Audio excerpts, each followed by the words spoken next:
Israel Gaza സംഘർഷം തീരില്ല എന്നുള്ള റിപ്പോർട്ടുകളാണ് ഇപ്പോൾ പുറത്തു വരുന്നത്. അതായത് ഈ ഇസ്രായേലും ഗാസയും തമ്മിൽ ഒരു സമാധാന കരാർ ട്രംപ് വല്ലവിധേനയും ഉണ്ടാക്കിയെടുത്ത ഒരു സാഹചര്യമുണ്ട്.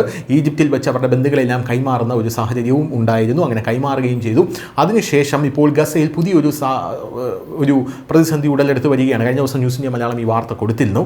ഈ സംഭവം എന്ന് പറഞ്ഞു കഴിഞ്ഞാൽ അവിടെ ഹമാസ് സ്വന്തം പൗരന്മാരെ ആക്രമിക്കുന്ന കാഴ്ചയാണ് കാണാനായി സാധിച്ചത്. ഇതുവരെ പറഞ്ഞിരുന്നത് ഗസയിൽ ഇസ്രായേലാണ് എല്ലാം കൊന്നൊടുക്കുന്നത്, ഹമാസ് എന്ന് പറയുന്നത് പോരാളികളാണ് എന്നുള്ളതാണ്. പക്ഷേ ഇപ്പോൾ 8 പൗരന്മാരെ അവരുടെ തലയിൽ വെടിവെച്ച് കൊല്ലുന്ന ദൃശ്യങ്ങൾ, അതിദാരുണമായിട്ടുള്ള അതിക്രൂരമായിട്ടുള്ള ഞെട്ടിക്കുന്ന ദൃശ്യങ്ങൾ ഇപ്പോൾ ലോക രാജ്യങ്ങളെല്ലാം തന്നെ ചർച്ച ചെയ്തുകൊണ്ടിരിക്കുകയാണ്. ഈ ഒരു സാഹചര്യത്തിൽ ട്രംപ് വീണ്ടും ഹമാസിനെതിരെ വടിയെടുക്കുമെന്നുള്ള റിപ്പോർട്ടാണ് പുറത്തു വരുന്നത്.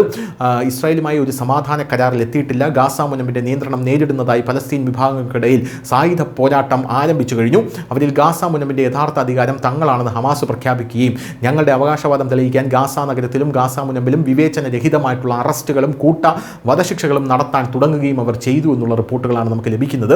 തിങ്കളാഴ്ച വൈകുന്നേരം പുറത്തുവന്ന വീഡിയോ ദൃശ്യങ്ങൾ ഗാസ നഗരത്തിൽ ഒരു പ്രധാന റോഡിൽ വെച്ച് 8 സാധാരണക്കാരെ ഹമാസ് അംഗങ്ങൾ ക്രൂരമായി കൊലപ്പെടുത്തുന്നതാണ്. എന്ത് തന്നെയായിരുന്നാലും ഇപ്പോൾ ട്രംപ് ഇതിന് കൃത്യമായിട്ടുള്ള താക്കീതുമായി രംഗത്തെത്തിയിട്ടുണ്ട്. നിങ്ങൾ ഈ രീതിയാണ് തുടരാൻ പോകുന്നതെങ്കിൽ എനിക്ക് അവിടെ വേറെ ചില കാര്യങ്ങൾ ചെയ്യാനുണ്ട് എന്ന് പറഞ്ഞാണ് ട്രംപ് രംഗത്തെത്തിയിരിക്കുന്നത്. ഇനിയും ഇസ്രായേൽ ഇപ്പോൾ ഗാസയിലേക്ക് വലിയ ആക്രമണവുമായി തിരിച്ചെത്തുമോ എന്ന് മാത്രമേ നമുക്ക് കാണാനുള്ളൂ. അതിനിടയിൽ ഇസ്രായേൽ ഒരു ചെറിയ ആക്രമണം ഇവിടെ നടത്തി എന്നുള്ള റിപ്പോർട്ടുകളും ഇതിനോടൊപ്പം ചേർത്ത് വായിക്കേണ്ടതാണ്. News desk, news India Malayalam.